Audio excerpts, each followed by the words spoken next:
Aoife O'Sullivan's parents never thought their daughter would die at the age of 4. When the young girl's body began to fail, because of a rare condition which enlarged her heart, her parents prayed for a transplant to save their daughter's life. Despite the efforts of her parents and doctors, Aoife did not receive a heart and could not be saved. Although Aoife's story originates from the UK, similar cases occur in the United States. A family friend of mine has a 3-year-old daughter named Elena who was born with a single ventricle heart. At age 3, she has already had over 4 open heart surgeries. She is currently on the transplant list, waiting for a new heart, but it may be years before she receives the donation. Aoife and Elena are 2 of the thousands of victims of the organ shortage crisis.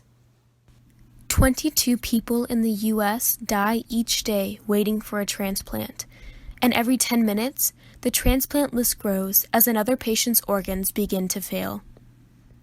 This issue must be resolved, and our current organ donation system is ineffective. With the present program, you must opt in to become an organ donor. Most people do this when they register for a driver's license. Those who don't register as organ donors do so for many reasons, though not necessarily because they don't want to donate. Many people don't want to contemplate their own death or think about someone taking their organs from their own body. Some people just simply never get around to registering. According to the University of Pennsylvania, while 95% of adult Americans support organ donation, only 54% are actually registered as donors.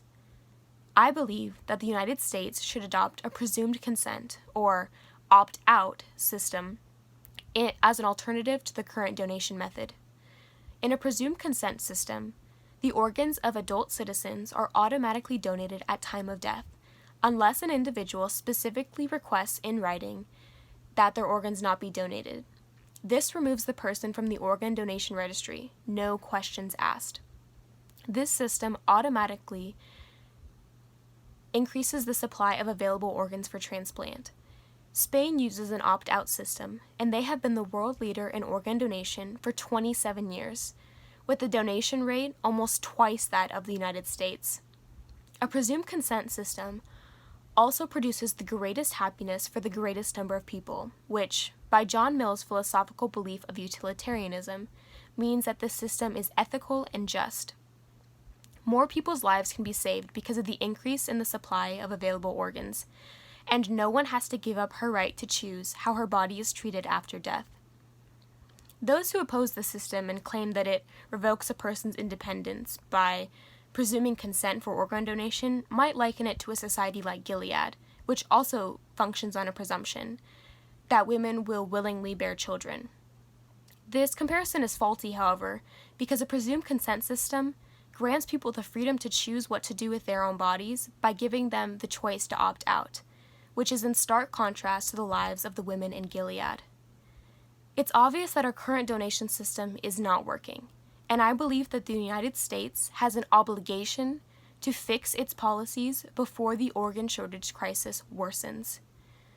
Aoife was simply a young girl who never should have died at the age of 4. Elena is just another 3-year-old who should be playing with her friends instead of living her whole life in a hospital hooked up to machines. How many more people must suffer before the United States changes its ineffective organ donation policies?